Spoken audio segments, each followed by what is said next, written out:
gudoomiyaha baarlamaanka maamulka galmudug mudane cali gacal casir ayaa maanta waxa uu soo gaaray magaalada cadaado ee xarunta maamulka galmudug. gudoomiyaha ayaa garoonka diyaaradaha waxaa ku soo dhaweeyay xildhibaano ka tirsan maamulka galmudug, saraakiisha ciidanka booliska iyo ururada bulshada. intaas kadib ayuu gudoomiyuhu warbaahinta kula hadlay qaybta nasiinada ee garoonka diyaaradaha magaalada cadaado. waxa uuna sheegay in magaalada muqdisho uu kulamo kula qaatay madaxda dowladda federaalka ee Soomaaliya ayna ka wada hadleen khilaaf soo kala dhaxgalay xildhibaanada maamulka galmudug.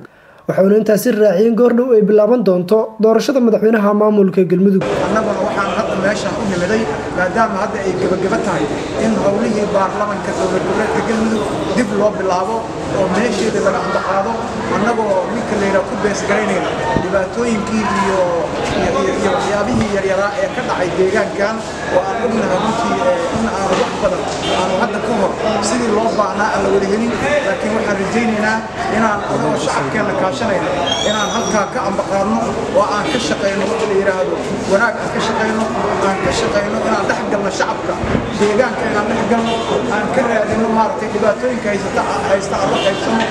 sidaas ayaan rabnaa baarlamaankuna uu shaqadiisa rasmiga ahayd oo bilaabo. waxaa kale oo jira dib u heshiisiin ayaa gobolada laga samaynayaa baa layidhi. dib u heshiisiintaasna qaybteena aan ka qaadanaynaa, wixii karaamteena aan ka qaadanaynaa, waana taageeraynaa.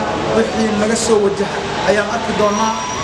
waa wax bilow ah, weli lama fadhiisan, weli la isma imaanin, laakiin dowladda federaalka ay noo sheegtay inay dib u heshiisiin samaynayso oo gobolada la isu keenayo.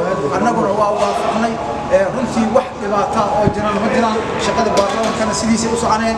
baarlamaanka inta kaleetee hartayna way soo socdaan mar dhow. ayagana waxaan ugu ku leeyahay oo ku wargelinaa si degdega u yimaadaan oo deegaanka iyo meesha laga maamulo iyo xafiisyadoodii iyo maaragtay shaqadoodii ha bilaabaan. gudoomiye waqti dheer ayaa ku maqneed magaalada muqdisho safar shaqo.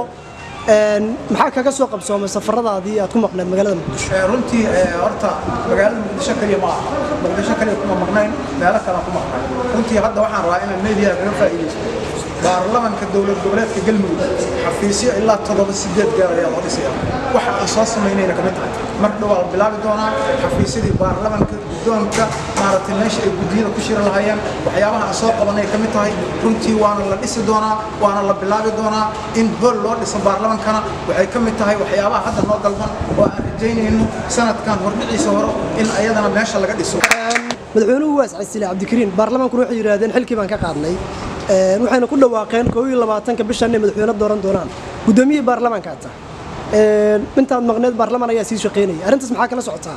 runtii markaan meediyaha uga faa'iidaysto adinkana idiin sheego baarlamaanka dowlad goboleedka galmudug mana dirsana mana kala waxeysna. baarlamaanka dhexdiisa howlo u yaalla waayo inay iyagu ay ka doodaan, dib u heshiisiintooda ay samaystaan, guddiyadooda ay samaystaan, arrimankaas ay u hadlaan baarlamaankooda. ma aha baarlamaanku dad maaragtay iska yimid ma aha, waa inay kala duwanaadaan. waa la doodaa, baarlamaanku waa doodaa, way kala duwanaadaan. runtii arrimankaas iyo doorashadana waa midda hadda aanu nimidayo. waxaan rabnaa doorashada in hore loo Axmed Cabdisalaam Khaliif, Somali Cable TV, magaalada Cadaado.